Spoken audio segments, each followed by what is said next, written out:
Hello students, welcome everyone. আমরা 2000 এর আগের ক্লাসে 2022 মাধ্যমিক পরীক্ষার প্রশ্ন সলভ করেছি, গণিত প্রশ্নের সমাধান করেছি।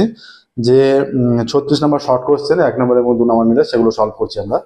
এর আগে আমরা 2023 2024-এর কোশ্চেন সলভ করেছি, দেখবে আমাদের প্লে লিস্টে পেয়ে যাবে। তো তাছাড়া এবছর আমরা 2025 মাধ্যমিক পরীক্ষার্থীদের জন্য রায় ও মার্টিন প্রশ্নবিচিত্রা সলভ করে দিয়েছে। তো শুরু করবো আজকের ক্লাস। 2020 মাধ্যমিক গণিত প্রশ্নের সমাধান। 36 নম্বর যে শর্ট কোশ্চেন থাকে 2 নম্বর এবং 1 নম্বর মিলে সেই 36 নম্বর আমরা সলভ করব। এছাড়া ক্লাস 9 থেকে 12 সম্পূর্ণ ম্যাথের সলিউশন আমাদের প্লেলিস্টে পেয়ে যাবে। চ্যাপ্টার ওয়াইজ আমাদের প্লেলিস্টে রাখা আছে, যে কোনো প্রবলেম হলে সেখান থেকে পেয়ে যাবে। আজকের ক্লাস শুরু করছি 2020 মাধ্যমিক গণিত প্রশ্নের সমাধান। একের দাগের একেরটা বলেছে কোনো মূলধন 10 বছরে দ্বিগুণ হলে বার্ষিক সুদের হার কত হবে। বার্ষিক সুদের হার 4টা অপশন আছে, তাহলে কোনটা হবে? নিম্নলিখিত প্রশ্নগুলির মধ্যে প্রশ্নগুলির প্রতিটি ক্ষেত্রে সঠিক উত্তর নির্বাচন করো। একের দাগের একেরটা, একের দাগের একের বলেছে যে বার্ষিক কোনো মূলধন 10 বছরে দ্বিগুণ, তাহলে মূলধনটা মনে করো পি টাকা, তাহলে 10 বছর সময় 10 বছর, তাহলে সুদ আসল 2p টাকা হয়ে যাচ্ছে, দ্বিগুণ যেহেতু পি এর দ্বিগুণ 2p, তাহলে সুদ কত? সুদ হয়ে যাচ্ছে 2p মাইনাস পি টাকা সমান সুদও পি টাকা হয়ে যাচ্ছে। তাহলে সূত্র হচ্ছে সুদ ইজ ইকুয়াল টু, এটা সুদ P R T by 100, P এটা পি, আমরা মনে করছি সুদের হার আর, টি হচ্ছে 10 বছর বাই 100, পি পি কেটে গেল, এই শূন্য শূন্য কেটে গেল, তাহলে আর বাই 10 ইজ ইকুয়াল টু 1 হয়ে যাচ্ছে। আর বাই 10 ইজ ইকুয়াল টু 1, তাহলে আর ইজ ইকুয়াল টু কত হয়ে যাচ্ছে? আর ইজ ইকুয়াল টু 10, তাহলে সুদের হার হয়ে যাচ্ছে 10%। সুদের হার উত্তর আসছে 10%, এটা বি এরটা, ঠিক আছে? তাহলে একের দাগের একেরটা বি 10% অ্যান্সার, বি 10%, ঠিক আছে? B এরটা 10% answer. নেক্সট দেখো 2 এর দাগেরটা X square minus 7x plus 3 সমীকরণের বীজদ্বয়ের গুণফল কত হবে? X square minus 7x plus 3 is equal to 0। সমীকরণের বীজদ্বয়ের যোগফলের সূত্র হচ্ছে মাইনাস বি বাই এ, আর বীজদ্বয়ের গুণফল হচ্ছে সি বাই এ। সি হচ্ছে বীজদ্বয়ের গুণফল, সি এর মান 3 আর এ এর মান 1, তাহলে 3 হয়ে যাচ্ছে বীজদ্বয়ের গুণফল 3, ঠিক আছে? তাহলে অপশন সি 3। 2 এরটা অপশন সি 3। 3 এর দেখো, 3 এর বলে দিয়েছে ও কেন্দ্রবৃত্তে এ বি সি ডি দুটি সমান দৈর্ঘ্যের যায়, ও বি 60 ডিগ্রি। আচ্ছা, এ বি আর সি ডি দুটো সমান দৈর্ঘ্যের যায়, এটা মনে করো এ বি, এটা সি ডি, এ বি আর সি ডি ও কেন্দ্র। ও যদি কেন্দ্র হয় তাহলে এ ও বি 60 ডিগ্রি বলে দিয়েছে, ঠিক আছে? এ ও বি 60 ডিগ্রি, তাহলে কি চেয়েছে? সিওডি এর মান। তাহলে এ ও বি যদি 60 ডিগ্রি হয়, এই একই কোশ্চেন তোমাদের বইয়ে আছে, উপপাদ্য বৃত্ত সম্পর্কিত উপপাদ্যের অনুশীলনীর চ্যাপ্টারে, ক্লাস 10 বৃত্ত সম্পর্ক উপপাদ্যের অনুশীলনীর চ্যাপ্টারে। এ ও বি 60 হলে সিওডিও 60 হবে, কারণ এই দুটো বাহু দুটো ত্রিভুজ সর্বসম হয়ে যাচ্ছে। দেখো এ ও বি আর সিওডি, এইটা সমান, এইটা সমান, কারণ একই বৃত্তের ব্যাসার্ধ, আর এইটা সমান বলে দিয়েছে, তাহলে সর্বসম হয়ে গেল। তাহলে এ ও বি এর সঙ্গে সিওডি সমান হবে, তাহলে সিওডি এর মান হয়ে যাচ্ছে 60 ডিগ্রি। অপশন বি তে আছে 60 ডিগ্রি, অপশন বি উত্তর, অপশন বি 60। 4 দেখো, 4 কি বলেছে? 4 বলেছে যে দুটি লম্ববৃত্তাকার শঙ্কুর আয়তনের অনুপাত 1/4 বলো, 1:4 বলা আছে। লম্ববৃত্তাকার শঙ্কুর আয়তনের সূত্র কি? 1/3 পাই আর স্কোয়ার এইচ, ঠিক আছে? তাহলে 1/3 পাই আর স্কোয়ার এইচ আমরা ধরে নিচ্ছি যে এখানে দেওয়া আছে আবার ভূমিতলের ব্যাসার্ধের দৈর্ঘ্যের অনুপাত 4:5, তাহলে আমরা প্রথমটার ব্যাসার্ধ ধরে নিচ্ছি 4r, দ্বিতীয়টার 5r, ঠিক আছে? প্রথমটার ব্যাসার্ধ 4r, দ্বিতীয়টার 5r, তাহলে আয়তনের অনুপাত বলেছে। আচ্ছা, আমরা প্রথমটার উচ্চতা ধরে নিচ্ছি h1 একক, দ্বিতীয়টার h2 একক, এগুলো সব এককে আছে মনে করো। তাহলে প্রথমটার আয়তন কত হবে? যার ব্যাসার্ধ 4r আর উচ্চতা এটা, তাহলে হয়ে যাচ্ছে 1/3 পাই আর স্কোয়ার, মানে 4r তার square h1 is two 1/3 pi 5r তার square is to h2 is equal to, তাহলে আয়তনের অনুপাতটা কত হচ্ছে? আয়তনের অনুপাত হয়ে যাচ্ছে 1:4, এইটা 1:4, তাহলে এটা এখানে হয়ে যাচ্ছে 1/3, এইটা 4r 16r স্কোয়ার h1, হ্যাঁ, আর 1/3 এটা পাই 25r square h2 is equal two 1/4। 1/3 পাই কেটে দিই আমরা, আর স্কোয়ার কেটে দিই, অতএব 16 h1 by 25H2 is equal two 1/4। অতএব H1 by H2 is equal to, এটা 25 এদিকে চলে আসছে, 4-এর সঙ্গে 16 গুণ হয়ে 64 হয়ে যাচ্ছে। তাহলে H1:H2 হয়ে যাচ্ছে 25:64। H1:H2 25:64। কোন অপশানে আছে? অপশান ডি তে আছে। এটা যদি না বুঝতে পারো এটা কোনাকুনি গুণ করবে, যে 64 H1 is equal to 25 H2। তাহলে H1 by H2 is equal two, এখানে 64 হয়ে যাবে নিশ্চয়ই, এখানে 25। অতএব H1:H2 ইজ ইকুয়াল টু 25:64। দেখো এলো। তাহলে H1:H2 আসছে, কোন অপশানে আছে এটা? অপশন ডি তে দেখলাম, অপশন ডি 25:64 অ্যান্সার। 25:64। পাঁচেরটা বলে দিয়েছে sine theta is equal to cos theta, sine theta minus cos theta 0, তাহলে sec theta plus cosec theta সমান এক্স হলে এক্স এর মান কত? দেখো সহজেই হয়ে যাবে। এটা দেওয়া আছে sine theta minus cos theta is equal to 0। ঠিক আছে, তাহলে হয়ে যাচ্ছে sine theta is equal to cos theta আমরা লিখতে পারি, বা এবার যদি এই কসটা কস দিয়ে উভয় দিকে ভাগ করে দিই, তাহলে এটা সাইন বাই কস হয়ে যাচ্ছে, sine theta by cos theta. আর কস দিয়ে ভাগ করলে এটা উপরে কস নিচে কস কেটে গিয়ে 1 হয়ে যাবে। ঠিক আছে, এইভাবে ভাবতে পারো, বা এই কসটা এদিকে এলো, তাহলে ভাগ আকারে হয়ে গেল sine by cos is equal to 1 হয়ে গেল। এইভাবেও ভাবতে পারো। তাহলে sine by cos tan theta হয়, তার মান 1। বা আমরা লিখতে পারি tan theta is equal to tan 45। Tan 45 এর মান 1, তো ট্যান ট্যান উঠে গেলে থিটার মান কত হয়ে যাচ্ছে? অতএব theta is equal two 45 degree. দেখো সহজে হয়ে গেল। এই যে সমান করলাম, এটা এদিকে নিচে এলো, ভাগ হয়ে গেল, 1 হয়ে গেল, কোনাকুনি গুণ করলে আগের লাইনটা হয়ে যাচ্ছে। ঠিক আছে, ম্যাচ করে যাচ্ছে। সাইন বাই কস ট্যান, আবার এটা 1 হয়ে যাচ্ছে, sine by cos tan, tan 45 এর 1, তাহলে 1 এর জায়গায় ট্যান 45 বসালাম, ট্যান ট্যান উঠে চলে গেল, theta is equal two 45 degree. ঠিক আছে, আচ্ছা সেক থিটা প্লাস কোসেক থিটার মান কত? Sec theta plus cosec theta সমান এক্স বলেছে, তাহলে সেক থিটার জায়গায় 45 degree plus cosec 45 degree is equal to x. অতএব x is equal to sec 45 এর মান √2, কোসেক 45 এর মানও √2। অতএব x is equal to 2√2 answer আসছে। X is equal to 2√2 answer আসছে। দেখো কোন অপশনে আছে? অপশন ডি তে আছে, তাহলে অপশন ডি সঠিক উত্তর 2√2। Option D 2√2। 6এরটা দেখো, 6এরটা কি বলেছে? 6 বলে দিয়েছে একটা তথ্য আছে 1, 3, এটা লিখছি আমরা তথ্যটা। দেখো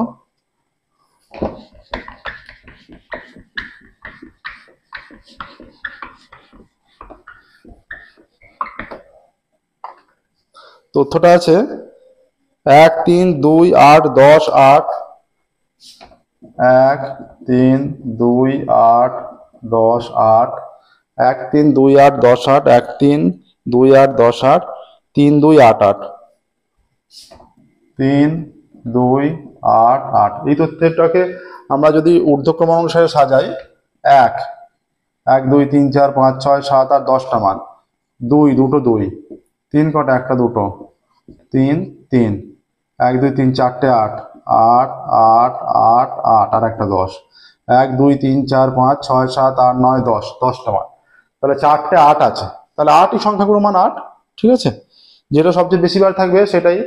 তাহলে 3 দুবার আছে, 2 দুবার আছে, কিন্তু 8 4বার আছে, তাহলে সংখ্যাগুলো মান 8। কোন অপশনে আছে 8? অপশন সি তে আছে 8, তাহলে অপশন সি 8 সঠিক উত্তর।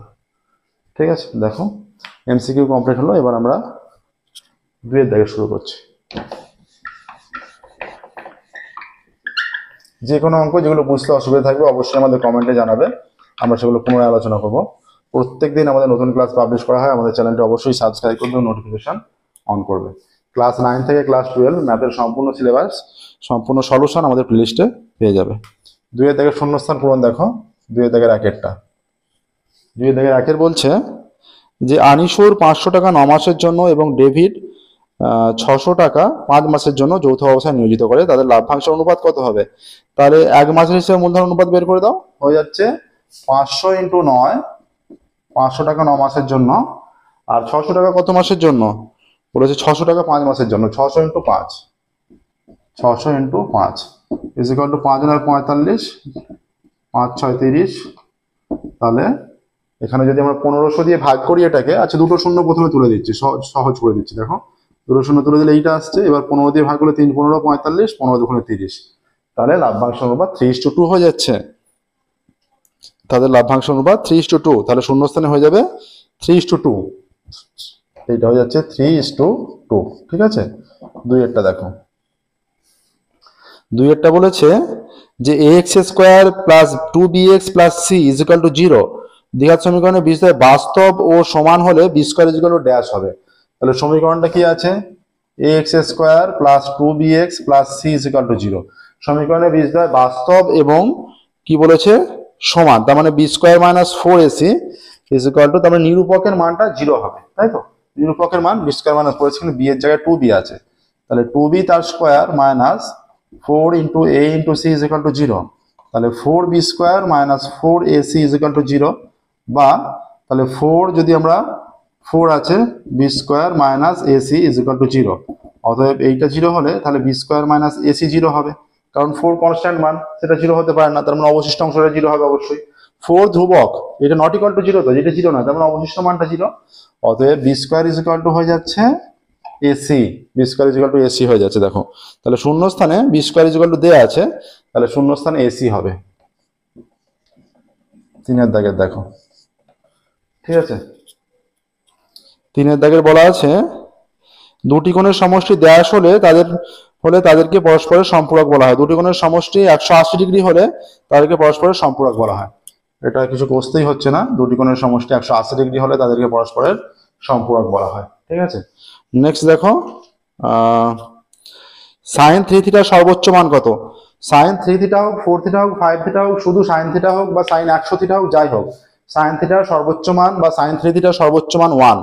ঠিক আছে, সর্বোচ্চ মান 1, আর যাই হোক সাইন 2 থিটা, 3 থিটা, 5 থিটা যাই হোক, সর্বনিম্ন মান -1। কিন্তু -1 এর বিষয়টা তোমাদের নেই, মাইনাস দিয়ে, এখানে সর্বোচ্চ বিষয়টা তোমাদের 1 পর্যন্ত সর্বোচ্চ দিকটা আছে, -1 এর দিকটা ক্লাস 11 এর থেকে আছে সর্বনিম্ন ব্যাপারটা। ঠিক আছে, তাহলে সর্বোচ্চ মান 1 হবে সাইন 3 থিটা। সাইন থিটা বললেও এটা 1ই হতো, যদি সাইন 5 থিটা বা সাইন 100 থিটা কি সাইন 2 থিটা বা সাইন 4 থিটা যাই বলুক, সর্বোচ্চ মান 1।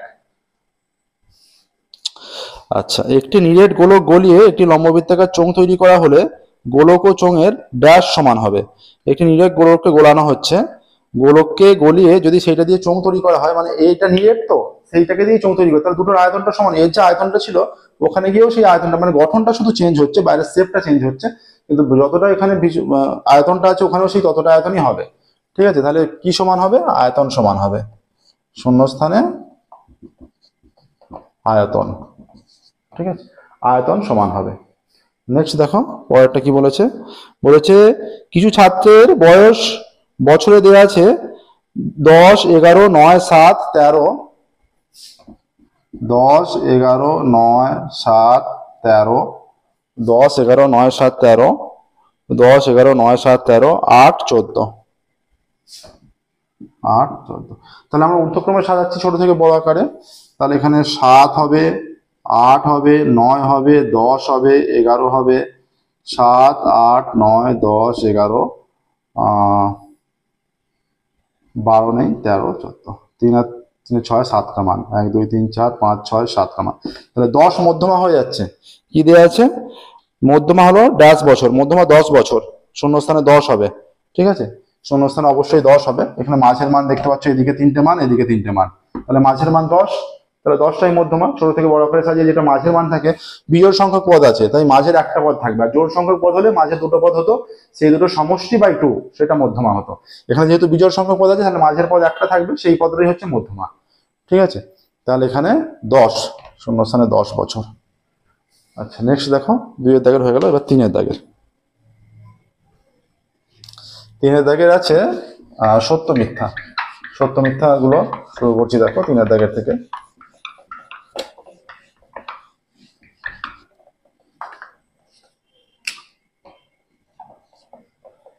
তিনের দাগের কি বলেছে দেখো, 3-এর দাগের বলা আছে যে বার্ষিক R/2% সরল সুদের হারে 2p টাকা টি বছরে সুদ আসল হলো। তাহলে 2p টাকা আছে, এইটা 2p টাকাটা আসল, তার সুদটা আমরা নির্ণয় করছি। PRT/100, 2p টাকা, R/2%, PRT কত বছরের? T বছরের, ইন্টু T/100, ইন্টু T/100, এইটা হচ্ছে সুদটা। 2 কেটে গেল, চলে আসছে PRT/100, এইটা সুদ আসছে এত টাকা।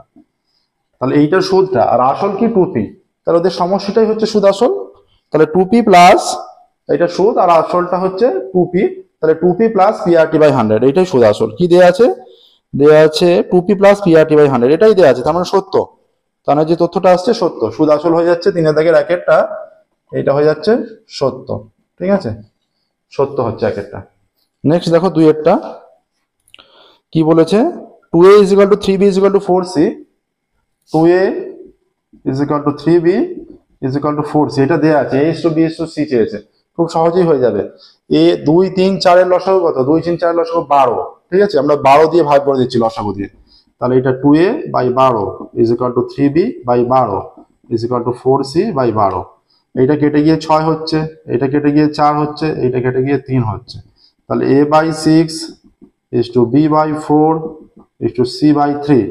অতএব a/b/c = 6:4:3, 6:4:3 অ্যান্সার আসছে। দেখো কিন্তু কি দেয়া আছে? 2:3:4 দেয়া আছে। তাহলে যে তথ্য দেয়া আছে a/b/c এর মান 2:3:4, সেটা মিথ্যা, কারণ আসল উত্তর এইটা আসছে, এইটা 6:4:3, এটাই আসল উত্তর। এইভাবে নির্ণয় করতে হবে। ঠিক আছে, এটা যদি শূন্যস্থান থাকতো, শূন্যস্থান দিয়েও অ্যান্সারটা চাইতে পারতো, যে শূন্যস্থান অ্যান্সারটা চাইবে যে এইটা হলে a/b/c = এটা শূন্যস্থান দিয়ে দিয়েছে, তখন কিন্তু এইভাবে নির্ণয় করে শূন্যস্থানটা পূরণ করতে হতো, মানে 2-এর দাগের গুলো যেরকম এসছে। আচ্ছা 3-এর দাগের দেখো, একটি ত্রিভুজের 3টি বাহুর দৈর্ঘ্যের অনুপাত 5:12:13। তাহলে 5:12:13। তাহলে আমরা বাহুগুলো ধরতে পারি, একটা বাহু 5x একক, অন্যটা 12x একক, আর একটা 13x একক। এটা দেখো 5x তার স্কোয়ার প্লাস 12x তার স্কোয়ার করলে কত হচ্ছে? এটা 25x² প্লাস 144x² যোগ করলে 169x² আসছে। 4 5 9, 4 2 6। আবার দেখো এই যে 13x তার স্কোয়ার করলে 169x² হচ্ছে। অতএব এই যে 13x মানে অতিভুজ স্কোয়ার = এই যে লম্ব স্কোয়ার প্লাস ভূমি স্কোয়ার, এই সূত্রটা প্রযোজ্য হচ্ছে। তাহলে এটা সমকোণী ত্রিভুজ হয়ে যাচ্ছে, সমকোণী ত্রিভুজের সূত্র ম্যাচ করছে। তাহলে ত্রিভুজটি সর্বদা সমকোণী ত্রিভুজ হবে, এটা সত্য, কারণ এই সমকোণী ত্রিভুজের কন্ডিশন ম্যাচ করে যাচ্ছে। একটি বাহুর বর্গের মানটা অন্য দুটি বাহুর বর্গের সমষ্টির সমান হচ্ছে। ঠিক আছে, তাহলে এটা যেটা বলেছে সেটা সত্য, সর্বদা সমকোণী হবে। 4-এরটা দেখো, 4-এর কি বলেছে? 4-এর বলে দিয়েছে একটি রশ্মির প্রান্তবিন্দুকে কেন্দ্র করে রশ্মিটি ঘড়ির কাঁটার বিপরীত দিকে ঘোরার জন্য উৎপন্ন কোণটি ধনাত্মক হবে। এইটা যদি একটা ঘড়ি হয়, ধরো এই যে এখান থেকে যদি ঘড়ির কাঁটার বিপরীত, ঘড়ির কাঁটা এই দিকে ঘুরছে, তো এই দিকে ঘুরছে, আর ঘড়ির কাঁটার বিপরীত দিক মানে এই দিকে যাবে, তার বিপরীত দিক মানে এই দিকে যাবে। আর এখান থেকে তোমরা জানো যে চাঁদা বসালে এইখান থেকে এইদিকে পজিটিভ কোণ উৎপন্ন হয়, এই দিকে ঘুরলে, ঘড়ির কাঁটার দিকে ঘুরলে নেগেটিভ কোণ উৎপন্ন হবে, আর ঘড়ির কাঁটার বিপরীত দিকে ঘুরলে ধনাত্মক কোণ উৎপন্ন হবে। তাহলে যেটা দেওয়া আছে সেটা সঠিক, সত্যই বলা আছে। ঠিক আছে, তাহলে ঘড়ির কাঁটা, এটা খেয়াল রাখবে, এরকম ধরনের কোশ্চেন আসতে পারে। ঘড়ির কাঁটার দিকে ঘুরলে ঋণাত্মক কোণ উৎপন্ন হবে, আর ঘড়ির কাঁটার বিপরীত দিকে ঘুরলে ধনাত্মক কোণ উৎপন্ন হবে। আচ্ছা, n যদি যুগ্ম সংখ্যা হয়, n যুগ্ম সংখ্যা মানে জোড় সংখ্যক পদ আছে, n যদি যুগ্ম সংখ্যা হয় তাহলে বলে দেওয়া আছে n যদি যুগ্ম সংখ্যা হয় তবে মধ্যমা হবে n/2 তম ও n/2 - 1 তম পর্যবেক্ষণের গড়। দেয়া আছে n/2 তম ও n/2 - 1 এততম পদের এই পর্যবেক্ষণের সমষ্টি বাই 2, দুটো সমষ্টি বাই 2 বা এই দুটো পর্যবেক্ষণের গড়, সেটা বলে দিয়েছে। ঠিক আছে, কিন্তু এটা হয় না, যেটা হয় হচ্ছে n যদি যুগ্ম সংখ্যা হয়, এই n/2 তম ও এই যে n/2 + 1 এততম, এই দুটোর সমষ্টি বাই 2 বা এই দুটো পর্যবেক্ষণের গড়, এইটা হয়। ঠিক আছে, তাহলে যেটা বলে দেওয়া আছে সেটা ভুল দেওয়া আছে, মিথ্যা। ঠিক আছে, আচ্ছা এটাও মিথ্যা হয়ে যাচ্ছে, 5-এরটা মিথ্যা হচ্ছে। 6-এরটা কি আছে দেখো, 6-এরটা আছে একটি লম্ববৃত্তাকার শঙ্কুর ভূমির ব্যাসার্ধের দৈর্ঘ্য অর্ধেক এবং উচ্চতা দ্বিগুণ করা হলে শঙ্কুর আয়তন একই থাকবে। শঙ্কুর ভূমির ব্যাসার্ধ মনে করো r, উচ্চতা h, লম্ববৃত্তাকার শঙ্কু, কি একই থাকবে বলেছে? আয়তন। তাহলে আয়তন এখানে হয়ে যাচ্ছে, যখন এইটা r একক, ব্যাসার্ধ r একক, উচ্চতা h একক, তখন আয়তন হয়ে যাচ্ছে 1/3 πr²h, এত ঘন একক। ঠিক আছে, এত ঘন একক হয়ে গেল। এবার বলছে যদি ব্যাসার্ধ অর্ধেক আর উচ্চতা দ্বিগুণ, ব্যাসার্ধ অর্ধেক করলে ব্যাসার্ধ হয়ে যাচ্ছে r/2, উচ্চতা দ্বিগুণ করলে 2h হয়ে যাচ্ছে, তখন আয়তন কত হচ্ছে দেখি। আয়তন একই থাকবে বলেছে, 1/3 পাই আর স্কোয়ার, মানে তখন r/2 তার স্কোয়ার ইন্টু 2h এত ঘন একক হচ্ছে, is equal to 1/3 pi R square by 4 into 2h এত ঘন একক, এটা কেটে দিয়ে 2, তাহলে হয়ে যাচ্ছে পাই আর স্কোয়ার এইচ বাই 3 দুগুণে 6 হয়ে যাচ্ছে। এইটা ছিল পাই আর স্কোয়ার এইচ বাই 3, এটা পাই আর স্কোয়ার এইচ বাই 6, মানে একই মান থাকছে না, ঠিক আছে, আগের অর্ধেক হয়ে যাচ্ছে, 2 দিয়ে ভাগ, ঠিক আছে। নিচে 3 ছিল কিন্তু নিচে 6 চলে আসছে, তাহলে এইটা কি বলেছে এখানে, এখানে বলেছে একই থাকবে, কিন্তু একই নেই, মান আলাদা, আগে ছিল এইটা, এখন নতুন অন্য মান হয়ে যাচ্ছে, মানে আয়তনের পরিবর্তন হয়ে যাচ্ছে, ঠিক আছে, কিন্তু এখানে একই থাকবে বলেছে, তাহলে যে তথ্য দেওয়া আছে সেটা মিথ্যা, ঠিক আছে, মিথ্যা হয়ে যাচ্ছে। হলো, দেখো 3 দাগের কমপ্লিট হলো, এবার আমরা শুরু করবো 4 দাগের।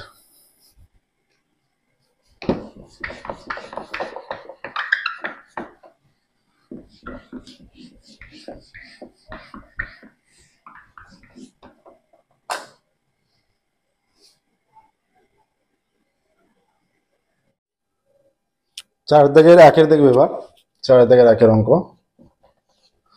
4 দাগের একে বলে দিয়েছে কোনো আসল ও তার 5 বছরের স্ববৃদ্ধিমূলের অনুপাত, কোনো আসল ও তার 5 বছরের স্ববৃদ্ধিমূলের অনুপাত 5:6, তাহলে বার্ষিক সুদের হার নির্ণয় করি। তাহলে আমরা ধরে নিচ্ছি এখানে, আচ্ছা, সময় 5 বছর, আসল ও স্ববৃদ্ধিমূলের অনুপাত, আসল ও স্ববৃদ্ধিমূলের অনুপাত ইজ ইকুয়াল টু 5:6। আমরা ধরে নিচ্ছি, ধরি আসল ইজ ইকুয়াল টু 5x টাকা, অতএব স্ববৃদ্ধিমূল কত হবে, 6x টাকা, ঠিক আছে। স্ববৃদ্ধিমূল মানে সুদ প্লাস আসল, ঠিক আছে, তাহলে সুদ প্লাস আসল, তাহলে এখানে সুদ কত হয়ে যাচ্ছে, অতএব সুদ is equal two 6x minus 5x টাকা ইজ ইকুয়াল টু x টাকা, অতএব সময় কত, সময় এখানে 5 বছর বলা আছে, অতএব আমরা ধরে নিচ্ছি, ধরি সুদের হার, ধরি সুদের her is equal two r%, অতএব বার্ষিক r% সরল সুদের হারে, বার্ষিক r% সরল সুদের হারে, তাহলে এখানে বার্ষিক, এখানে r% সরল সুদের হারে এই যে 5x টাকার 5 বছরের সুদ, বছরের সুদ কত হবে, p/100, p হচ্ছে আসল 5x আর t 5 বছর বাই 100 এত টাকা, ঠিক আছে। এইটা কেটে গেল 5 20 100, এইটা কেটে গেল 4 ইজ ইকুয়াল টু xr/4 এত টাকা। তাহলে আমরা একভাবে সুদটা নির্ণয় করছি, xr/4 আসছে, আর সুদটা বলে দিয়েছে সেই সুদটা হচ্ছে x, অতএব শর্তানুসারে হয়ে যাবে, এই দুটো সমান হবে, xr/4 is equal two x হবে, বা r is equal two 4 into x/x, এইটা কেটে গেল, বা r ইজ ইকুয়াল টু 4 চলে আসছে, r ইজ ইকুয়াল টু 4, তাহলে নির্ণয় সুদের হার 4% অ্যান্সার আসছে। দেখো নির্ণয় সুদের হার আসছে 4%, ঠিক আছে। এখানে কি চেয়েছে, একের দাগের একেরটা, এখানে চেয়েছে একের দাগের একেরটা বার্ষিক সরল সুদের হার, অতএব বার্ষিক সরল সুদের হার, উত্তর লিখবে, অতএব বার্ষিক সরল সুদের হার 4%, ঠিক আছে। নেক্সট দেখো, এটা হয়ে গেল 4 দাগের 2 এর দেখবে এবার, 4 দাগের 2 এর অঙ্ক দেখো।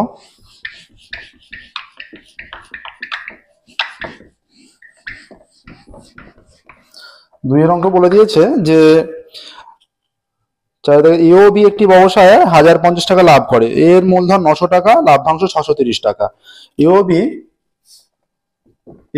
ও বি ব্যবসায় মোট দুজনে লাভ করছে, যেটা মোট 1050 টাকা লাভ করছে, ঠিক আছে, এত টাকা লাভ করে, মোট এত টাকা লাভ করে।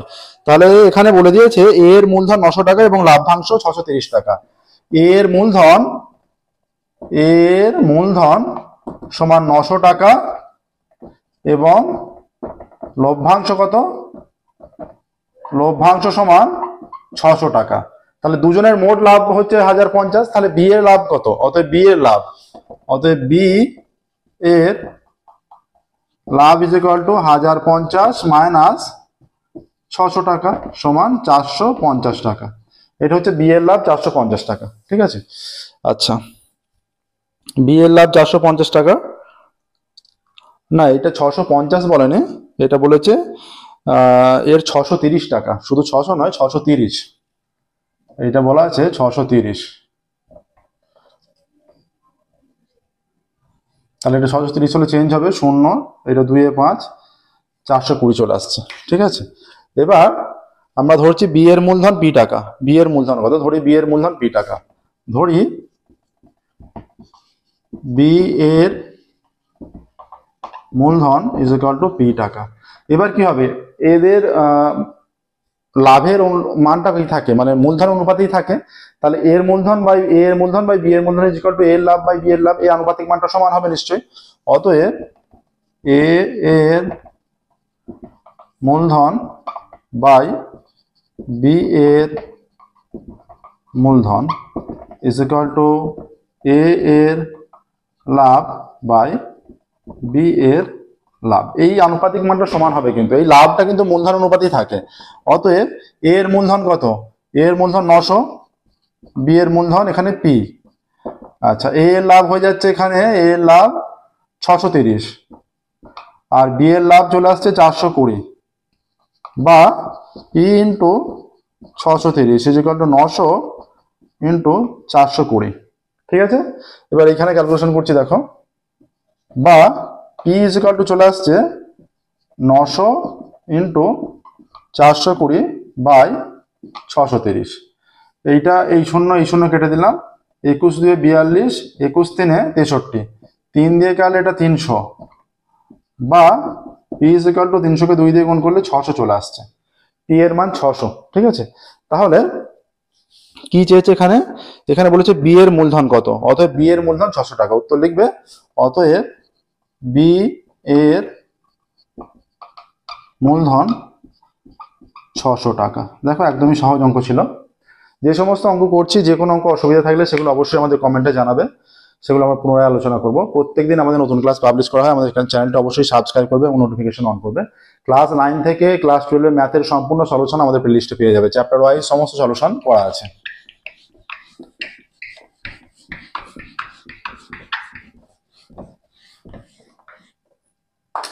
এবার দেখো 2 এর দাগেরটা হয়ে গেল 3 এর দাগের, 1 এর দাগের 3 এরটা বলেছে x proportional y, y proportional z এবং জেড প্রপোর্শনাল এক্স হলে ভেদ ধ্রুবক তিনটির গুণফল নির্ণয় করো। তাহলে তিনটে আলাদা আলাদা ভেদ ধ্রুবক থাকবে, যেহেতু তিনটে মান বলা আছে, ভেদ ধ্রুবক তিনটির গুণফলের মান নির্ণয় করতে বলেছে, গুণফল।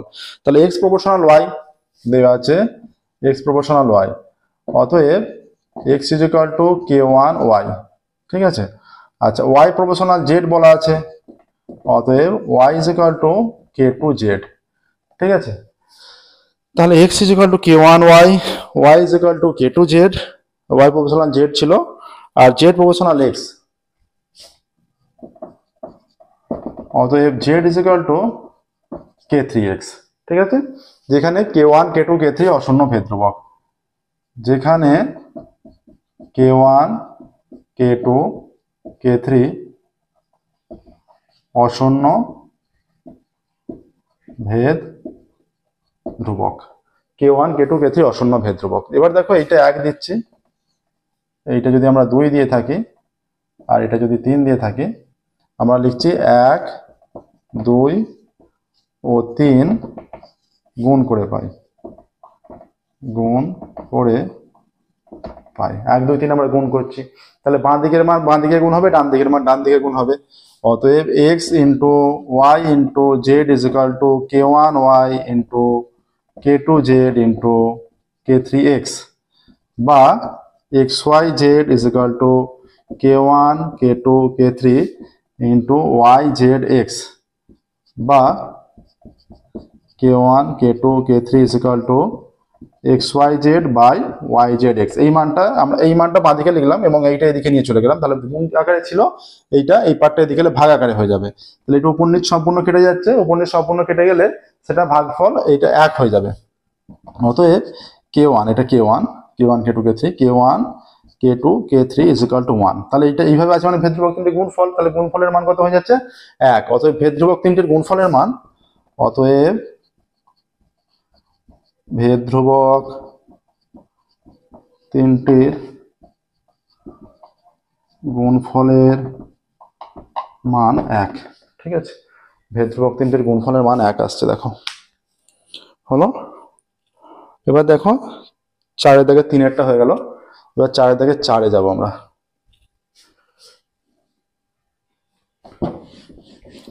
একদমই সহজ অঙ্ক ছিল এটা। 4 দাগে 4 দেখো কি বলেছে।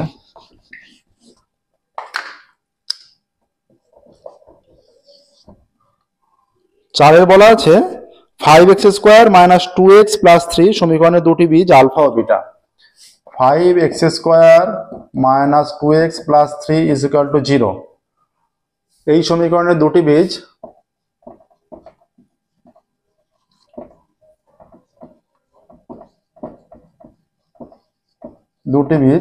আলফা ও বিটা। ঠিক আছে, এই সমীকরণের দুটি বীজ আলফা ও বিটা। অতএব alpha plus beta is equal to minus B by a, b এর মান -2/5, এটা মাইনাস মাসে প্লাস হয়ে যাবে, 2/5 হয়ে যাবে। আচ্ছা, আলফা বিটা সমান কত, সি বাই এ মানে 3/5। ঠিক আছে, তাহলে আলফা প্লাস বিটা আর আলফা ইন্টু বিটার মান বেরিয়ে গেল। এবার কি চেয়েছে এখানে চেয়েছে 1/α প্লাস 1/বিটার মান নির্ণয় করো। অতএব 1/α প্লাস 1/বিটা is equal to alpha beta লসাগু, beta plus alpha, beta plus আলফার ভ্যালু আলফা প্লাস বিটা যেটা সেটাই beta plus alpha, 2/5 is equal to 2/5, আর আলফা বিটার ভ্যালুটা 3/5 ইজ ইকুয়াল টু 2/5 ইন্টু 5/3, 5 কেটে গেলে 2/3 আসছে, 2/3 আসছে। তাহলে দেখো 2 এর 3 অ্যান্সার আসছে। ঠিক আছে, তাহলে অ্যান্সার লিখবে যে 1/α প্লাস 1/বিটার মান, অতএব উত্তর হবে 1/α প্লাস 1/বিটা এর মান 2/3, যেটা আমরা অ্যান্সার নিয়ে এসেছি। তাহলে 2/3 অ্যান্সার আসছে। দেখো সহজেই হয়ে যাচ্ছে। এ ধরনের অঙ্ক তোমাদের বইও আছে, মানে চ্যাপ্টার 1-এ যেটা একচল বিশিষ্ট দ্বিঘাত সমীকরণ 1.5-এ আছে আলফা বিটা দিয়ে অঙ্ক। এবার 5-এরটা দেখো।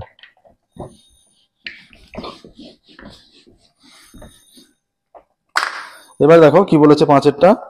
ABCD আয়তাকার চিত্র অভ্যন্তরে ও বিন্দু এমন ভাবে অবস্থিত OB = 6, OD = 8, OA = 5।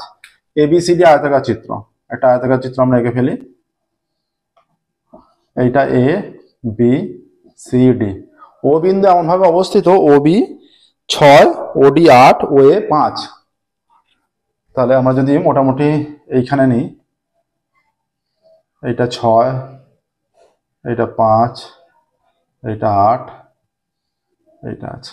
তোমাদের একটা প্রয়োগ আছে তোমাদের বইয়ে একটা প্রয়োগ আছে, তোমাদের ম্যাথ বইয়ের 288 পেজে একটা প্রয়োগ আছে, দেখবে 288 পেজের নিচের দিকে একটা প্রয়োগ আছে। ABCD একটা আয়তাকার চিত্র, চিত্রের ভেতর যদি ও একটা বিন্দু থাকে তাহলে OA² plus OC² is equal two OB² plus OD², এরকম একটা প্রমাণ আছে। এটা কিন্তু প্রয়োগটাও যথেষ্ট ইম্পর্টেন্ট, আর প্রয়োগের স্টেটমেন্টটাও মনে রাখতে হবে। এখান থেকে শর্ট কোশ্চেন এটা থেকে পড়া যাবে। আর এই প্রয়োগের প্রমাণটাও যথেষ্ট ইম্পর্টেন্ট, 3 নম্বরের প্রয়োগও আসতে পারে। ঠিক আছে, ABCD আয়তাকার চিত্রের ভেতরে ওই একটি বিন্দু যেখানে OA² plus OC² is equal two OB² plus OD², মানে এটা এইভাবে যোগ করতে হবে, একটা রেখা যোগ করে এদের সমান্তরালে যোগ করলেই প্রমাণটা সহজে হয়ে যাবে। ঠিক আছে, পিথাগোরাসের উপপাদ্যে প্রয়োগ করে হয়ে যাবে এটা। এবং যে প্রয়োগটা আছে প্রয়োগটাও পিথাগোরাসের উপপাদ্যের চ্যাপ্টারে প্রয়োগ আছে। তাহলে এখানে কি বলেছে, বলে দেওয়া আছে ABCD আয়তাকার চিত্রের ভেতর ও একটি বিন্দু,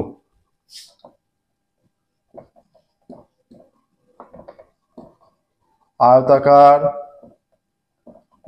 চিত্রের ভিতর ও একটি বিন্দু, ABCD আয়তাকার চিত্রের ভেতর ও একটি বিন্দু। আচ্ছা, দেয়া আছে প্রদত্ত OB = 6 সেমি, OB = 6 সেমি। আচ্ছা, আর কি আছে, ওডি 8 সেমি, ওএ 5 সেমি। ওডি 8 সেমি, ওএ 5 সেমি, এইটা ওবি 6, এইটা 8, এটা 5, সব সেমি এককে আছে। ঠিক আছে, এখানে কি নির্ণয় করতে হবে? নির্ণয় করতে হবে ওসি নির্ণয় করতে হবে, তাই তো? ওসি এর দৈর্ঘ্য নির্ণয় করো। তাহলে অতএব এখানে আমরা জানি বলে লিখে দেবে, আমরা জানি OA square plus OC square is equal to Obi square plus ওডি স্কোয়ার। ঠিক আছে, আচ্ছা, ওএ স্কোয়ার হচ্ছে 5, বা এটা 5 square plus OC square is equal to OB 6 square, OD হচ্ছে 8 স্কোয়ার, বা এটা 25 plus OC square is equal to 36 plus 28 64, বা OC square is equal to এই দুটো যোগ করলে 100 হয়ে যাচ্ছে, মাইনাস 25টা ডান দিকে নিয়ে যাচ্ছে, বিয়োগ হয়ে যাচ্ছে, বা OC square is equal to বিয়োগ করলে 75, বা OC square is equal to OC is equal to, এবার ওসি ইজ ইকুয়াল টু করো, OC is equal to plus minus root over of 75 মানে 5 × 5 × 3, দুটো 5 আর একটা 3, 5 5 25, 3 25 75, তাহলে হয়ে যাচ্ছে অতএব ওসি ইজ ইকুয়াল টু 5√3। রুটের ভেতর দুটো 5 এর জন্য সেটা বাইরে এলে একটা 5 হবে, রুটের ভেতর দুটো 5 এর জন্য সেটা বাইরে এলে একটা 5 হবে, তাহলে 5√3 হয়ে যাচ্ছে। ঠিক আছে, 5√3 চলে আসছে, তাহলে ওসি এর দৈর্ঘ্য হয়ে যাচ্ছে 5√3 সেমি, সেমি এককে আছে। ঠিক আছে, অতএব ওসি এর দৈর্ঘ্য, অতএব ওসি এর দৈর্ঘ্য হয়ে যাচ্ছে 5√3 এত সেমি, 5√3 সেমি ওসি এর দৈর্ঘ্য। ঠিক আছে, নেক্সট দেখো, এটা 5 এর হয়ে গেল, বুঝতে পারলে নিশ্চয়ই। 6 অঙ্ক এবার।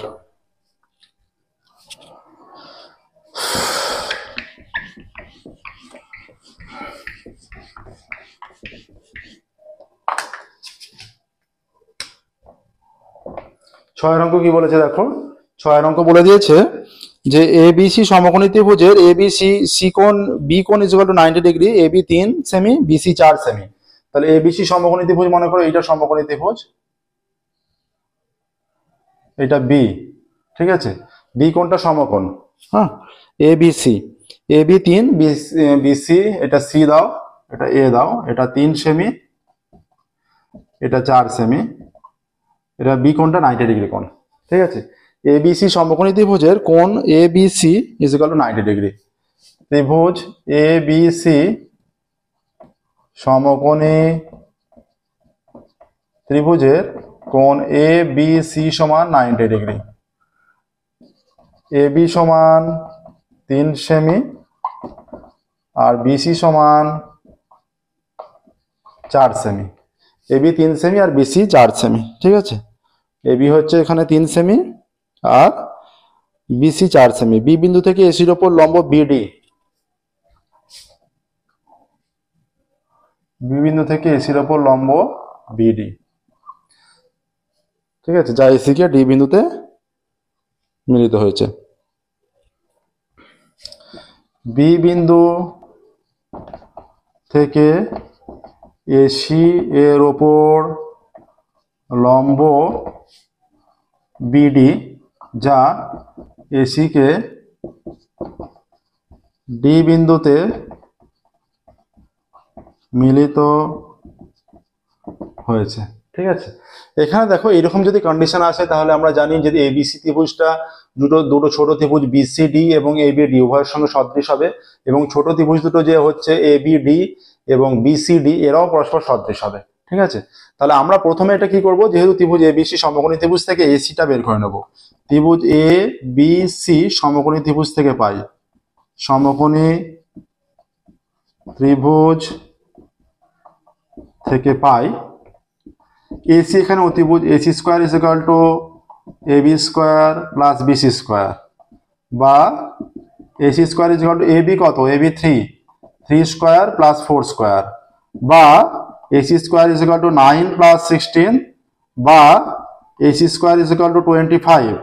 অতএব AC is equal to plus minus 5 হচ্ছে, অতএব এসি সমান 5 পজিটিভ। অতএব এসি বাহুর দৈর্ঘ্য, অতএব এসি বাহুর দৈর্ঘ্য, এসি বাহুর দৈর্ঘ্য সমান 5 সেমি।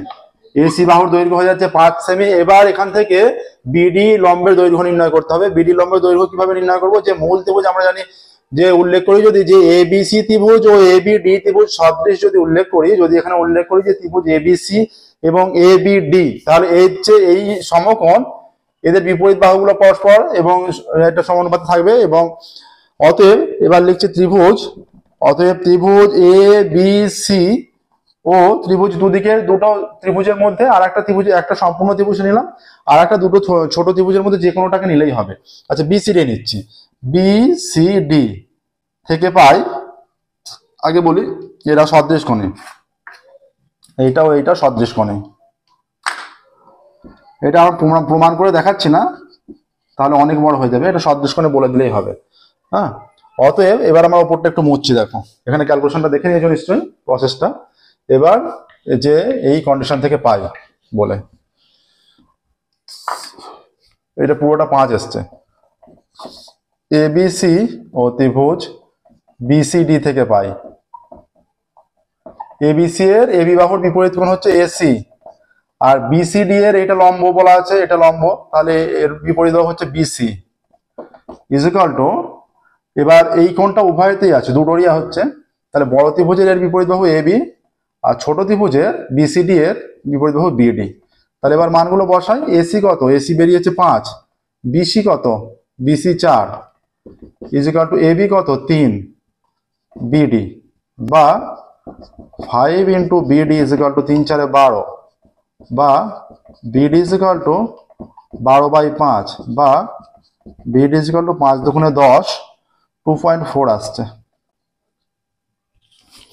2.4। অতএব উল্লেখ করবে বিডি বাহুর দৈর্ঘ্য 2.4 সেমি।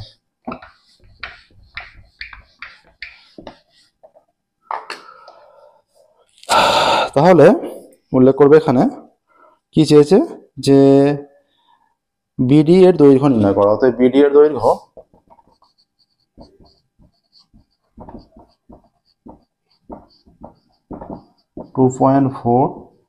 সেমি, বিডি এর দৈর্ঘ্য 2.4 সেমি।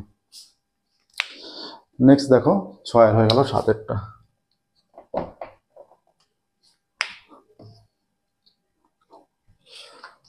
অঙ্ক দেখো।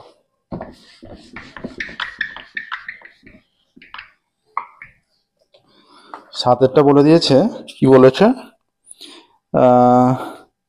দুটি বৃত্তের ব্যাসার্ধের দৈর্ঘ্য 8 সেমি ও 3 সেমি, তাদের কেন্দ্রদ্বয়ের দূরত্ব 13 সেমি। এইটা একটা বৃত্ত, এর ব্যাসার্ধ মনে করো 8 সেমি, এর ব্যাসার্ধ মনে করো 3 সেমি, এর কেন্দ্র এইটা, এর কেন্দ্র এইটা।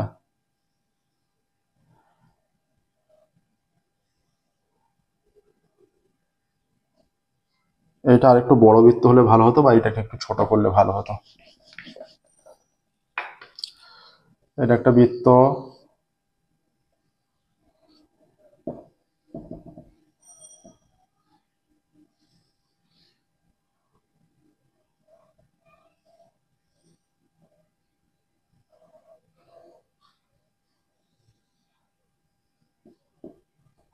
ঠিক আছে, এটা চিত্র। কি বলেছে, কিছু নাম দিয়েছে, কিছু নাম দেয়নি। আচ্ছা, এ ও বি কেন্দ্রীয় বৃত্ত, এটা হচ্ছে সিডি স্পর্শক, এটা এই বিন্দু। ঠিক আছে, ধরা যাক এ কেন্দ্রীয় বৃত্তের ব্যাসার্ধ 5 সেমি, বি কেন্দ্রীয় বৃত্তের ব্যাসার্ধ 3 সেমি, হ্যাঁ 8 সেমি, 8 সেমি আর 3 সেমি। তাহলে এইটা হচ্ছে 3, এইখানটা 3, এইখানটা 3 হলে এইখানটাও 3 হবে, পুরোটা 8, তাহলে এইটা 5 হয়ে যাবে, ডি 5 হয়ে যাবে। ঠিক আছে, আচ্ছা ধরা যাক এ কেন্দ্রীয় বৃত্তের ব্যাসার্ধ 8 সেমি, 8 সেমি, এবং বি কেন্দ্রীয় বৃত্তের ব্যাসার্ধ, এবং বি কেন্দ্রীয় বৃত্তের ব্যাসার্ধ 3 সেমি। ঠিক আছে, আমরা এ কেন্দ্রীয় বৃত্তের ব্যাসার্ধ ধরে নিচ্ছি 8 সেমি, আর বি কেন্দ্রীয় বৃত্তের ব্যাসার্ধ 3 সেমি। বৃত্ত দুটির কেন্দ্রদ্বয়ের মধ্যে দূরত্ব, বৃত্ত দুটির কেন্দ্র দ্বয়ের মধ্যে দূরত্ব ইজ ইকুয়াল টু 13 সেমি। ঠিক আছে, বৃত্ত দুটির কেন্দ্রদ্বয়ের মধ্যে দূরত্ব 13 সেমি। অতএব এখানে হয়ে যাচ্ছে এডি সমান 8 সেমি, বিসি সমান 3 সেমি। সি বিন্দু দিয়ে এই যে এবি এর সমান্তরাল করে আমরা রেখাটা টানছি। ঠিক আছে,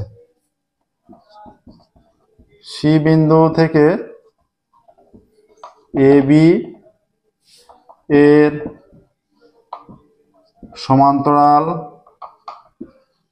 করে সি বিন্দু দিয়ে এবি এর সমান্তরাল করে সিই অঙ্কন করলাম, সিই অঙ্কন করলাম। ঠিক আছে, তাহলে এখানে কি হবে, সমান্তরাল করে যেহেতু অঙ্কন করা হচ্ছে আর বৃত্তের ব্যাসার্ধ এবং স্পর্শক 90 ডিগ্রি হয়, তাহলে অতএব এখানে হচ্ছে এবি 13 সেমি বলা আছে, এবি সমান সিই সমান 13 সেমি, এবি সমান সিই সমান 13 সেমি হয়ে যাচ্ছে।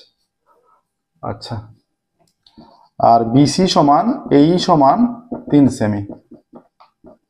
অতএব ডি সমান কত, 8 সেমি, পুরোটা 8 সেমি, সেটা থেকে 3 সেমি বাদ, -3 সেমি সমান 5 সেমি। তাহলে এটা 5 হয়ে গেল। এবার আমরা ত্রিভুজ, এইটা যেহেতু বৃত্তের ব্যাসার্ধ এবং স্পর্শক লম্ব হয়, আবার এডি লম্ব সিডি। অতএব ত্রিভুজ সিডিই একটি সমকোণী ত্রিভুজ যার সিই অতিভুজ। সিডিই একটি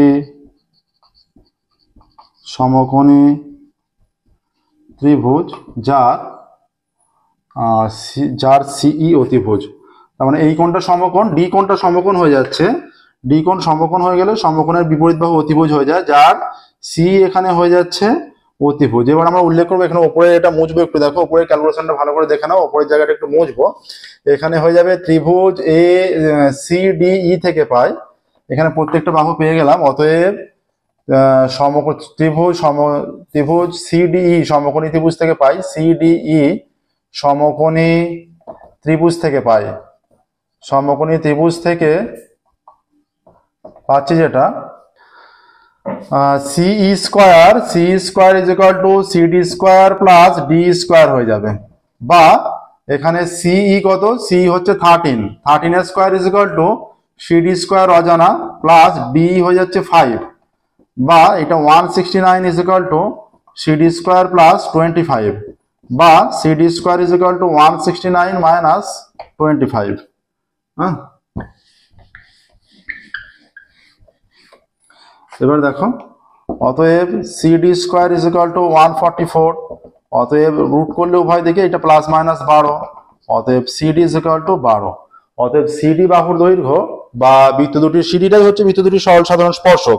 ঠিক আছে, সিডিটাই হচ্ছে বৃত্ত দুটির সরল সাধারণ স্পর্শক। অতএব এখানে আমরা বলতে পারি বৃত্ত দুটির সরল সাধারণ স্পর্শক সিডি, বৃত্ত দুটির সরল সাধারণ স্পর্শক সিডি। অতএব সিডি স্পর্শকের দৈর্ঘ্য, সিডি স্পর্শকের দৈর্ঘ্য 12 সেমি অ্যান্সার আসছে। দেখো এইভাবেই করতে হবে। ঠিক আছে, সিডি স্পর্শকের দৈর্ঘ্য 12 সেমি।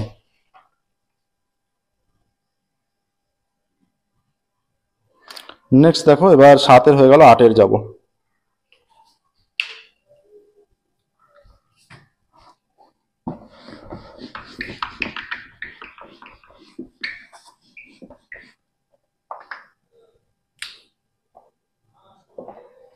এবার এখানে বলেছে যে একটি ঘড়ির কাঁটা 1 ঘন্টায় যে কোণ আবর্তন করে তার বৃত্তীয় মান। এটা যদি একটা ঘড়ির কাঁটা হয়, এটা 12 ঘন্টায় হচ্ছে টোটাল 12টা ঘন্টা থাকে, টোটাল যেটা ঘোরে যেহেতু বৃত্তাকার 360 ডিগ্রি। ঠিক আছে, একটি ঘড়ির ঘন্টার কাঁটা তাহলে টোটাল 12 ঘন্টা থাকে আর 360 ডিগ্রি ঘোরে, তাহলে ঘড়ির ঘন্টার কাঁটাটি এখানে লিখবে ঘড়ির ঘন্টার কাঁটা 12 ঘন্টায় আবর্তন করে 360 ডিগ্রি, তাহলে 1 ঘন্টায় আবর্তন করে 360 ডিগ্রি বাই 12, 30 ডিগ্রি। 1 ঘন্টায় 30 ডিগ্রি আবর্তন করছে। ঠিক আছে, এবার এর এই মানটা চায়নি, এখানে বৃত্তীয় মান চেয়েছে। অতএব লিখবে আবার 180 degree is equal to pi radian. 1 degree is equal to pi radian by 180, আর 30 degree is equal to pi radian into 30 by 180। এইটা কেটে গেলে 6 হয়ে যাচ্ছে, তাহলে পাই রেডিয়ান বাই 6। অতএব ঘড়ির ঘন্টার কাঁটা 1 ঘন্টায় যে কোণ আবর্তন করে তার বৃত্তীয় মান, ঘড়ির ঘন্টার কাঁটা 1 ঘন্টায় যে কোণ আবর্তন করে তার বৃত্তীয় মান পাই রেডিয়ান বাই 6। ঠিক আছে, এটা আসছে, দেখো এই মানটাই আসছে। নেক্সট দেখো 9-এর, 8-এর হয়ে গেল, 4 থেকে 8-এর হলো।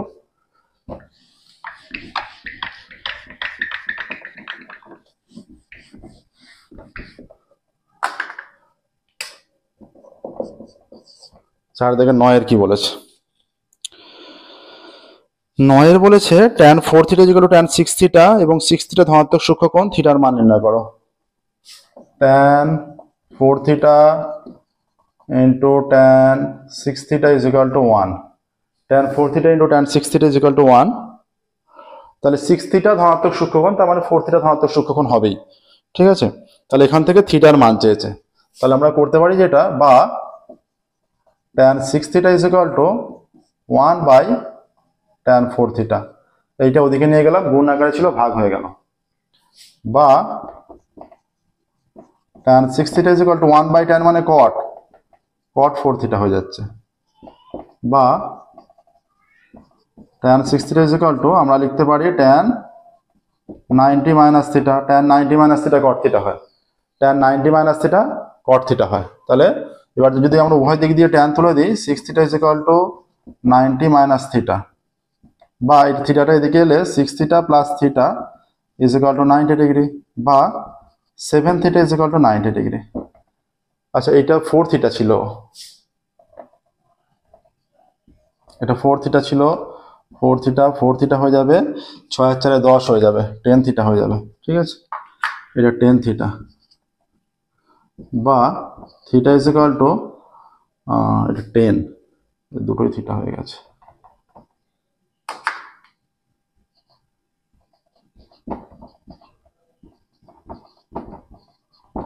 Nine degree. ঠিক আছে, কি চেয়েছে এখানে? এখানে চেয়েছে থিটার মান, অতএব থিটার মান 9 ডিগ্রি। অতএব থিটা এর মান 9 ডিগ্রি। ঠিক আছে, নেক্সট দেখো 9-টা হয়ে গেল, এবার 10-এর অঙ্ক করবো আমরা। বুঝতে পারলে নিশ্চয়ই, একদম সহজ অঙ্ক। ঠিক আছে, 10-এর অঙ্ক কি বলেছে? একটি লম্ববৃত্তাকার শঙ্কুর উচ্চতা 12 সেমি, আয়তন 100 পাই ঘন সেমি। লম্ববৃত্তাকার শঙ্কুর উচ্চতা, আচ্ছা এটা মুছতে হবে।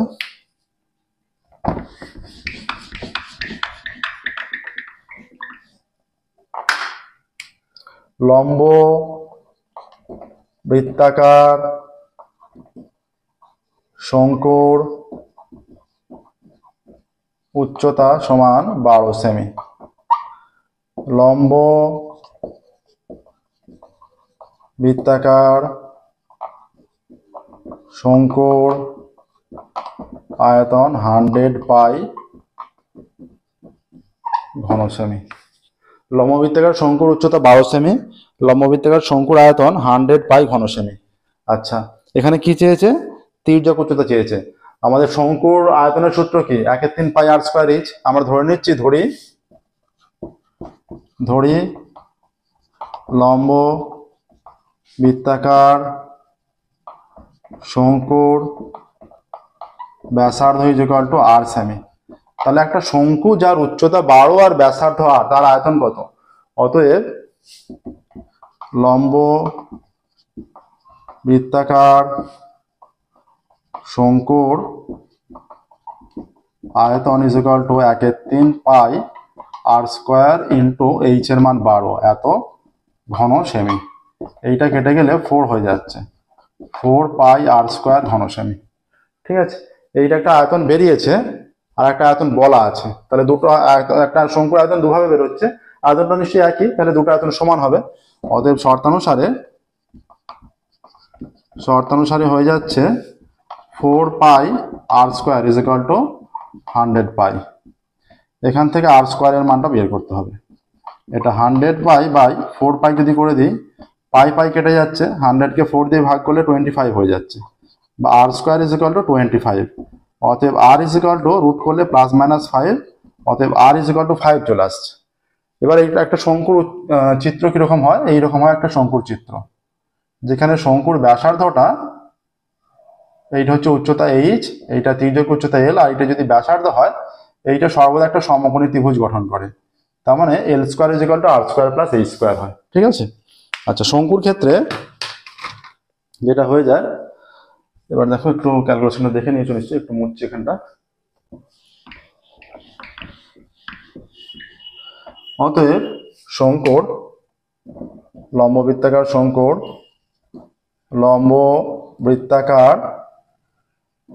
শঙ্কুর তির্যক উচ্চতা চেয়েছে, তির্যক উচ্চতা তার স্কোয়ার, তির্যক উচ্চতা স্কোয়ার ইজ ইকুয়াল টু উচ্চতা তার স্কোয়ার প্লাস ব্যাসার্ধ স্কোয়ার। দুটো মানই জানি আমরা, উচ্চতা আমাদের বলা আছে 12 স্কোয়ার প্লাস ব্যাসার্ধ 5 বেরোচ্ছে, 5 স্কোয়ার। এটা তির্যক উচ্চতা তার square is equal two 144 plus 25 is equal two 169। এটা লিখবে তির্যক উচ্চতা তার স্কোয়ার, এটা বা দিয়ে এখান থেকে শুরু হয়েছে, এরপর লাইন দিয়ে বা দেবে, বা তির্যক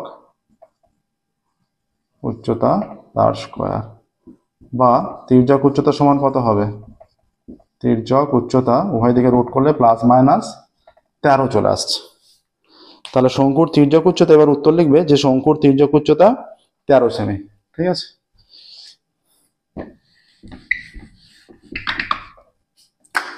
অতএব এখানে পজিটিভটা গ্রাহ্য হবে, তির্যক উচ্চতা সমান 13, অতএব শঙ্কুর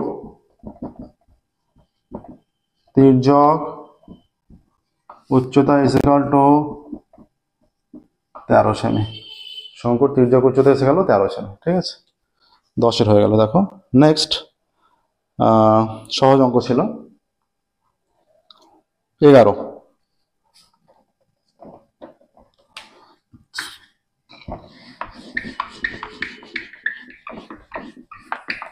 অঙ্ক কি বলেছে, বলে দিয়েছে দুটি গোলকের বক্রতলের ক্ষেত্রফলের অনুপাত 1:4 হলে তাদের আয়তন অনুপাত কত হবে। দুটি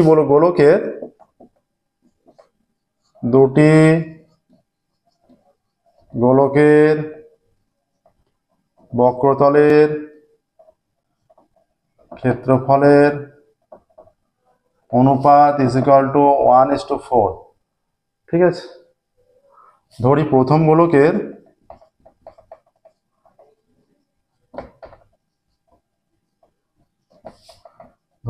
গোলকের ব্যাসার্ধ সমান r1 একক এবং দ্বিতীয় গোলকের ব্যাসার্ধ ইজ ইকুয়াল টু r2 একক। অতএব প্রথম গোলকের আয়তন কত হবে, প্রথম গোলকের আয়তন is equal two 4/3 pi r1 cube এত ঘন একক। অতএব দ্বিতীয় গোলকের আয়তন কত হবে, 4/3 পাই r2 কিউব তার এত ঘন একক। ঠিক আছে, যে কন্ডিশন নিয়েছে তার উপরই হলো, যার ব্যাসার্ধ r1 তার আয়তন 4/3 পাই r1 কিউব, যার ব্যাসার্ধ r2 তার আয়তন 4/3 পাই r2 কিউব। এবার বলে দিয়েছে আয়তনের অনুপাতটা বলা আছে 1:4। আয়তন নয়, গোলকের বক্রতলের ক্ষেত্রফলের অনুপাত বলা আছে, আয়তনের অনুপাত নির্ণয় করতে হবে। তাহলে এটা বক্রতলের ক্ষেত্রফল, বক্রতলের ক্ষেত্রফল বের করতে হবে, আয়তন নয়। প্রথম গোলকের বক্রতলের ক্ষেত্রফল, প্রথম গোলকের বক্রতলের ক্ষেত্রফল 4πr1² এত বর্গ একক। এটা এত বক্রতলের ক্ষেত্রফল 4πr2² এত বর্গ একক। তাহলে বলা আছে গোলক দুটির বক্রতলের ক্ষেত্রফলের অনুপাত এত, অতএব শর্তানুসারে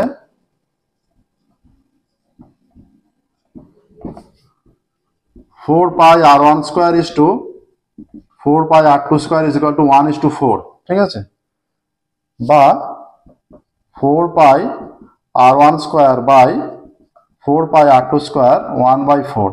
এখানে 4π কেটে গেল, অতএব r1/r2 তার স্কোয়ার is equal to 1/4 মানে হাফ স্কোয়ার, অতএব r1/r2 is equal to 1/2, ঠিক আছে। r1/r2 হয়ে যাচ্ছে 1/2। আমরা ধরে নিচ্ছি r1 সমান, ধরি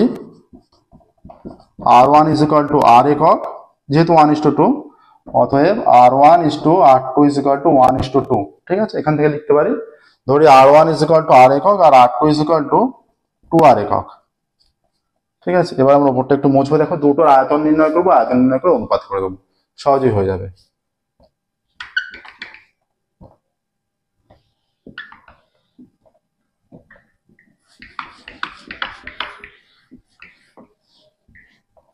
অতএব প্রথম গোলকের আয়তন, প্রথম গোলকের আয়তন কত, 4/3 এইটা r³ ঘন একক। অতএব দ্বিতীয় গোলকের আয়তন কত, 4/3 2r তার কিউব এত ঘন একক, is equal to 4/3 ইন্টু এটা কিউব করলে 8r³ ঘন একক হয়ে যাবে। এটা 4×32/3 r³ ঘন একক। অতএব গোলক দুটির আয়তন অনুপাত, গোলক দুটির আয়তন অনুপাত হবে, দেখো একবারে আমরা উত্তর লিখে অ্যান্সারটা করছি। অতএব গোলক দুটির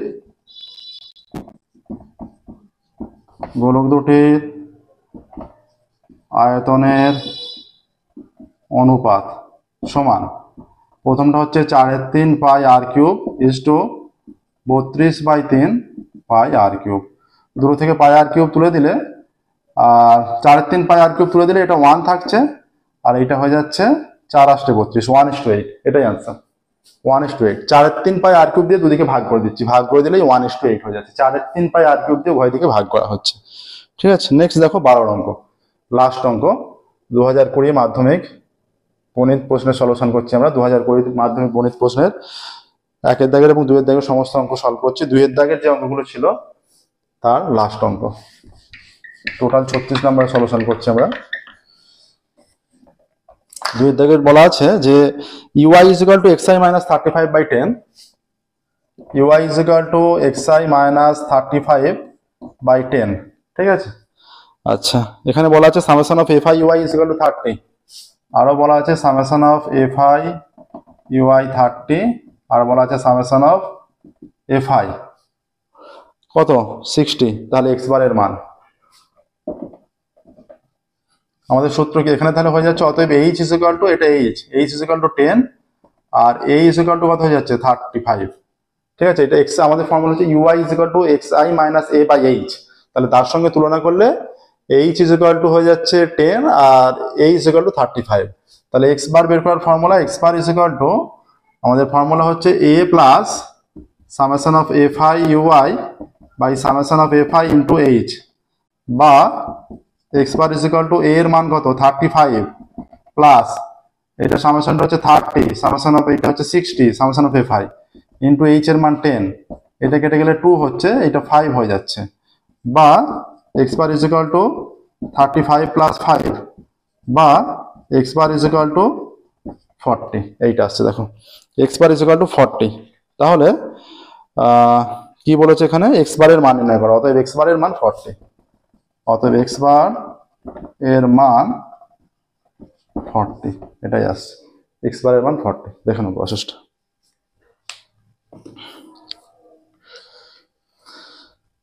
এর সাথে সাথে আমাদের 2020 মাধ্যমিক প্রশ্ন ভিতরে যেগুলো মাধ্যমিক 2020 সালের কোশ্চেনের যে 36 নম্বর আমরা সলভ করতে লিখেছিলাম সেটা কমপ্লিট হলো। যদি বড় কোশ্চেনে কিছু দরকার থাকে সেগুলো কমেন্টে জানাবে, আমরা সেগুলো সলভ করবো। এরপরে আমরা 2020 পর 19, 18 এবং 17 সালের কোশ্চেন সলভ করে দেবো। ওকে, প্রত্যেকদিন আমাদের নতুন ক্লাস পাবলিশ করা, আমাদের চ্যানেলটা অবশ্যই সাবস্ক্রাইব করবে এবং নোটিফিকেশন অন করবে। Thank you very much everyone.